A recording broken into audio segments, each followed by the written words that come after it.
My name's Jessica Granville, and my father just passed away a year ago next week, and it was sort of a drawn-out process. He ended up passing away from esophageal cancer, but he was first diagnosed around 3 years ago when I was at Brandeis in my sophomore year going into finals, and my family broke the news to me right before finals period that my father was diagnosed with stage 3 esophageal cancer.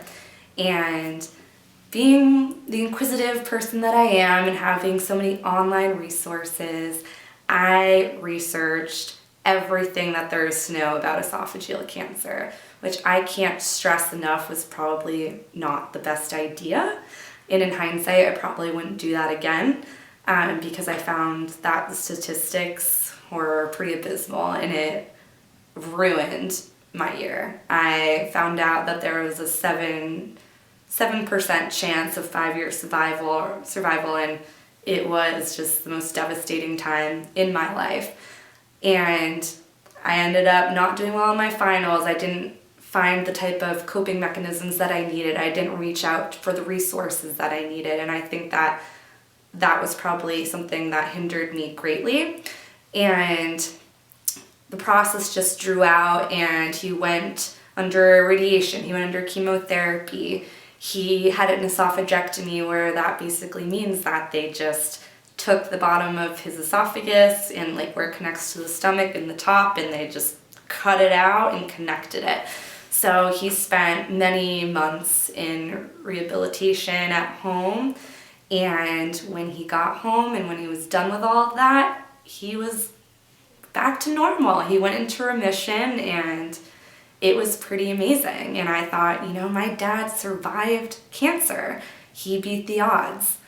And then I just went back to my everyday life, and it was great. And I think 2 years later, he was diagnosed with recurrent stage 4 esophageal cancer, and it spread everywhere.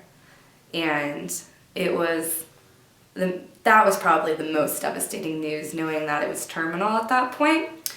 But I wasn't really aware that it was completely terminal. I thought that there was a glimpse of hope, and I kept thinking we'll get him in on a clinical trial, which he ended up being in. He was on a clinical trial, and I just kept the hope. And then it was a pretty terrible end to his life. He ended up getting laid off from work. Then a month later, he was diagnosed with the recurrence, and then 2 months later, the cancer had spread to his brain, and he died of a brain tumor. And it's pretty much how it went. My dad was the best guy. He was the most friendly, kind, giving, outgoing, outspoken individual. He was amazing. He was my best friend, and he devoted his life to Wendy's, the fast food chain that ended up laying him off in the last couple months of his life. And so that was a little tragic, but he worked in the fast food industry, and he loved it. He did such a great job with it. He was an avid tennis player. He taught me to play tennis. He loved sports. He was a Patriots fan. And after that Super Bowl win, we kind of think it's a little bit of a miracle, and maybe he had a little something to do with that. Not saying that I believe in an afterlife or anything, but it's, he loved the Patriots, and they won the Super Bowl the year after he passed away. So it was pretty incredible. And yeah, so we had a very great relationship, and it was just me, him, and my mom. I was an only child, and yeah, he was just a great guy. So my father had felt some back pain for some time, and he thought nothing of it. He thought that, it's my back pain, because he's had plenty of back pain throughout his life. And in the back of my mind, we always thought that there was a chance, but you don't really think that there's a chance. You think that when they're in remission forever. And it was just completely devastating when we found out. I remember my mom called me to come home, and I came home, and she broke down crying. It was the saddest thing, because I think the hardest thing for me is seeing my family members cry, or seeing them hurt, or seeing them sad. And seeing my mom, who's always been so mentally tough, break down in front of me was impossible. It was just something that I don't cope well with. I hate seeing weakness in my family because it makes me feel like I have to be strong, which I think I was. I tried holding myself together when I saw my dad. I don't think I cried. I think I felt horrible, but I don't like people seeing me cry. I hate that. I don't like showing weakness myself. And so I tried to be like the rock for my mom, because I know she was trying to take care of him. She was trying to do everything she could for him. And my dad just I think he got pretty depressed. He's always been so strong. And I actually think he thought he could beat it. I don't think he knew how terminal it was. And I think that since we got him on this clinical trial, that there was hope for that. But the decline was so quick. There were some really great moments where he would come down and he would be in bed every day, all day. And I quit my job. I stayed home with him. But that was really hard, because being able to talk to somebody who's terminally ill, you just don't really know what to say. You don't know how to approach them. You don't know what's comfortable. You don't really want to talk about it, because that's kind of admitting it's real. So for me, I kind of just brought him his food and said, I love you, and went about, my everyday life of sitting on the couch and letting him sleep. And it wasn't a great time for any of us, but we kind of tried working through it. But then again, there were those good times when he would come downstairs and he was in his Patriots gear and he'd sing the Rocky song and just be so happy and energetic and feeling great and thinking I'm gonna beat this thing. I actually remember him saying, I'm going to beat this thing 2 days after he was admitted into the hospital with, half his body paralyzed, because it was almost a slow progression. So the tumors were everywhere. They were mostly in his bones, and there was this bump on his head that the doctors thought was just bone metastasis, so they didn't think much of it. However, it ended up being a brain tumor, which was slowly digging into his brain, and it ended up making him lose his motor functions. And the day before he went in for his chemotherapy, that was the day that he actually was fully admitted into the hospital, he kept dropping things and he couldn't see straight, and we were like, what's going on? We don't know what's going on. And so my mom brought him in for his chemotherapy, and they, looked at that bump on his head, and they knew that something was going on. And I think that a couple days later, he slipped into a coma. And I think that those 3 days leading up to that coma was the most difficult part. It was almost impossible to see him just kind of waste away, because the irony of it is that my dad was smart. He was so intelligent, and the last thing he wanted was to get Alzheimer's disease or lose his memory or lose anything. So he would do crossword puzzles, he'd do Sudoku, he would do anything to keep his mind busy, and the fact that he ended up passing away from a brain tumor is almost ironic and terrible, and I think it's tragic. And seeing him in the hospital, knowing what's going on, and the doctors were saying that we will remove the tumor, because we had known at that point that the tumors were shrinking. And so we're it's working, the drugs are working. But because of this brain tumor, it was the one that was growing, he ended up wanting the surgery because they thought that they could do it. And then the doctors basically said, we can't do it. We can't perform the surgery, even though my dad was I want the surgery, I want to live, I want to just go through. So he ended up not being able to have the surgery and fell into a coma, and all of our family came to the hospital, and that was the end of that. At that point, I felt extremely sad, but I also felt like I needed to hold myself together for my mom. So, I remember the day he passed, the whole family kind of just came together, and there was really nothing to say. Sometimes there's just nothing you can say. And we as a family just came together and just sat there in silence for a little while and kind of just went about our days in melancholy. We were just heartbroken. And I'm trying to remember exactly how that time was because I almost forget because it was so sudden. I think I personally was in denial or it hadn't hit me, and I'm not even sure it's hit me now.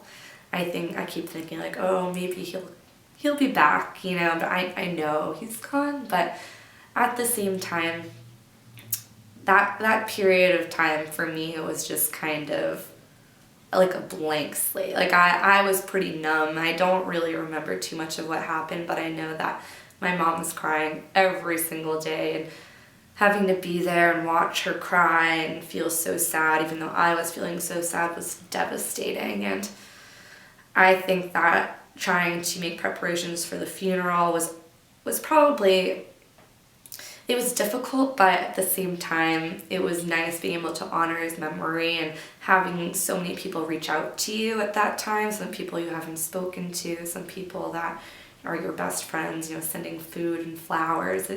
It was heartwarming in a sense, but at the same time knowing that you're gonna have to go and bury and, or my dad was cremate your dad is just, it's impossible. But for me, I tried to pretend that I was okay and that I was fine. And I don't think that I coped the best way. And I think that there's a lot of things that I've learned from the way that I coped with this, because I think that it's imperative that you reach out for the resources that you need. And for me, I think I just tried to bury it all. I tried to pretend that it wasn't real and that it didn't happen and that he'll come back someday. And still today, I find times, probably every other day, where I'm alone and I just start bawling my eyes out. And it's always when I'm alone, because I don't want to burden my family, I don't want to burden my mom, I don't want to burden my boyfriend, my friends. So for me, it was almost as though I was really alone, even though I had so many people that were willing to help me. But I feel as though the only times I really wanted to open up was when it wasn't a family member and it wasn't somebody who hasn't been through what I've been through. I think that finding somebody who knows what it's like to lose someone they love is so important. I think that finding that outlet of somebody who's been through it and can give you guidance and strength would have been great for me. And I did find somebody that's been through that, and I leaned on her, and I thought that she was so helpful and so great. And I wish that maybe I had utilized her a bit more than I was able to, and wish that I had been able to find more people like that. But I kind of just kept to myself, and I cried on my own and held it together. And because you just can't find these people, because the people who want to, the people who've been through it don't want to talk about it, and the people who need the help can't find it. So I think that it's really important to try and find those people or to have resources to help those people. So for the people in my life, I think people reached out to me and they tried to do as best as they could, but I really feel as though it is impossible to truly understand what it's like and what you're feeling, or even just how to help if you haven't been through it. I have some great friends and they reached out to me, but it's hard to know what to say and it's hard to know what to do. And sometimes you feel like there's nothing you can do and there's nothing you can say.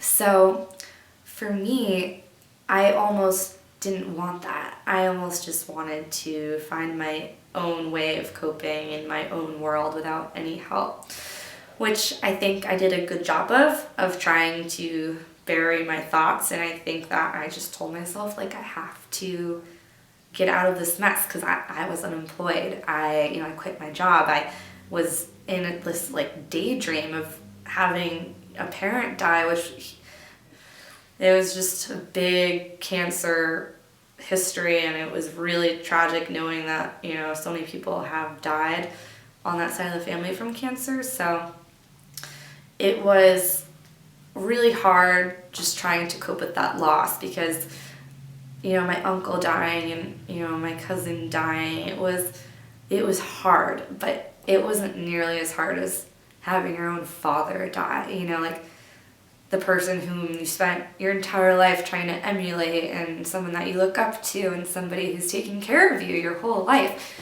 It's just almost something that's impossible to cope with and deal with. So I ended up one day just trying to get myself together. I was like, I need to start looking for jobs. I need to, you know, start interviewing for places. And I just started getting myself on a routine.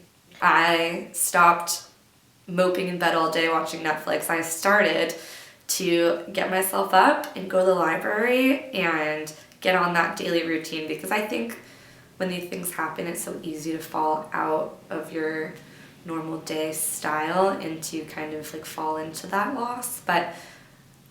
And I did for like months, but then, you know, one day you kind of just feel like I have to stop moping. I have to stop being sad for myself. My dad wouldn't want this for me.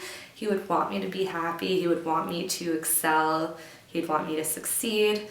And so I think kind of getting that strength from what my dad's values have taught me and what I've tried to emulate from him gave me the strength to be able to kind of find my way. And I ended up getting a job, you know, a month later, and I just kind of fell back into normal day life, and I tried burying what happened and tried not to think about it as much as possible, which was hard for me because I felt like my mom wanted to talk about it so much, but I think her coping mechanisms were a little bit different than mine. Like, I think she felt by talking to somebody it was helpful for her, where I felt as though not talking about it was what I needed to do.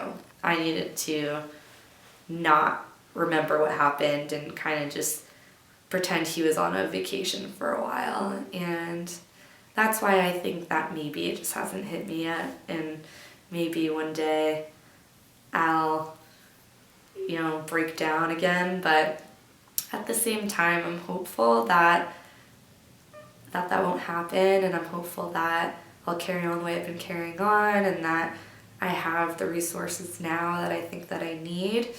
And overall, I think I'm doing okay.